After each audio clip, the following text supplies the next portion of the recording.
Hello friends, தலை தோனி இல்லாமல் Fleming zero அப்படிங்கிறது இப்போ வந்து தெரிய வந்திருக்கு. ஒரு புறம் வந்து அந்த சீன் போடுற விஷயத்த ஹர்திக் பாண்டியா வந்து குறைச்சிக்கவே மாட்டுறாரு. இன்னொரு புறம் வந்து கடந்த சீசன் மாதிரிலாம் இல்லாமல் இந்த சீசனில் பொங்கி எழுகிறாரு ரோஹித் சர்மா. ஒரு தோனி மாதிரியே மாறிட்டார் அப்படின்னு தான் வந்து சொல்லணும். வேறு லெவலில் நெட்ஸில் வந்து பர்ஃபார்ம் பண்ணியிருக்காரு. அதை பற்றி தான் டீட்டெயிலாக பார்க்க போகிறோம். முதல் விஷயம், பாண்டியா மேட்டரை பார்த்துருவோம். ஹர்திக் பாண்டியா பொறுத்த வரைக்கும் அந்த க்ரௌடு மத்தியில் இல்லை வெளியில் பப்ளிக் மத்தியில் பார்த்தீங்கன்னா ஒரு அட்டென்ஷன் அவர் மேலே இருக்கணுங்கிற மாதிரி நிறைய விஷயங்கள் வந்து பண்ணிக்கிட்டே இருப்பார். அது வந்து தனியாக போகிறப்போ ஓகே. அதை தாண்டி ஒரு சீனியரு, ஒரு லெஜெண்டு, ஒரு கடவுள்னு பார்க்குற ஒருத்தர் முன்னாடி இப்படியா பண்ணுறது அப்படின்னு பாண்டியா செஞ்ச ஒரு விஷயத்துக்கு ரசிகர்கள் மத்தியில் கடும் எதிர்ப்பு வந்துட்டுருக்கு. என்னென்னா, சச்சின் டெண்டுல்கர் முன்னாடி ஒரு பாட்டுக்கு டிஷர்ட்டை கலட்டிக்கிட்டு அதை வந்து மாற்றுறது. அவர் ஏதோ சச்சின் வந்து பேசிகிட்டு இருக்காரு.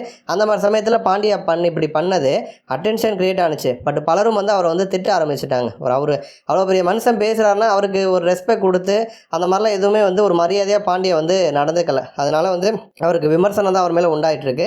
இன்னொரு புறம் வந்து நெட்ஸில் ரோஹித் சர்மா வேறு லெவலில் பர்ஃபார்ம் பண்ணிட்டு இருக்காருங்க. இந்த சீசனில் பார்த்தீங்கன்னா புஷ்அப்ஸ்லாம் வந்து எடுத்தார். லாஸ்ட் சீசனில் புஷ்அப் எடுக்க ரொம்ப சிரமப்பட்டார். ஏன்னா பாடி வெயிட் அந்த மாதிரி இருந்துச்சு. இந்த சீசனில் வந்து உடம்பை குறைச்சிட்டாரு, தொப்பையை குறைச்சிட்டாரு, பயங்கர ஃபிட்டாக மாறி இருக்காரு. ஃபஸ்ட்டு கேம்லேயே வந்து அதிரடியாக ஸ்டார்ட் பண்ணியிருக்காரு. இப்போ வந்து நெட்ஸில் பார்த்தீங்கன்னா தோனி எப்படி சிக்ஸர்களை பறக்க விடுவாரோ அந்த மாதிரி வந்து ரோஹித் சர்மாவும் சிக்ஸர்களை வந்து பறக்க விட்டுட்டுருக்காரு. ஜென்ரலாக வந்து தோனி தான் அந்த மாதிரி வைரல் ஆகிட்டு வருவார். பட் துரதிர்ஷ்டம் அவர் வந்து 2 வாரம் அவர் இன்ஜரியில் இருக்கிறதுனால வரமாட்டார். அந்த ஒரு இடத்த வந்து இப்போ ரோஹித் சர்மா நிரப்பிட்டு இருக்காரு.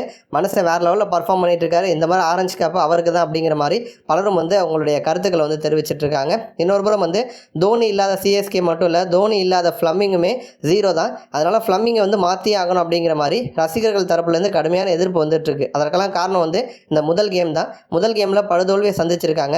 சிஎஸ்கே கடைசியாக 2023 ஐபிஎல் ட்ராஃபி வந்து வாங்கினாங்க.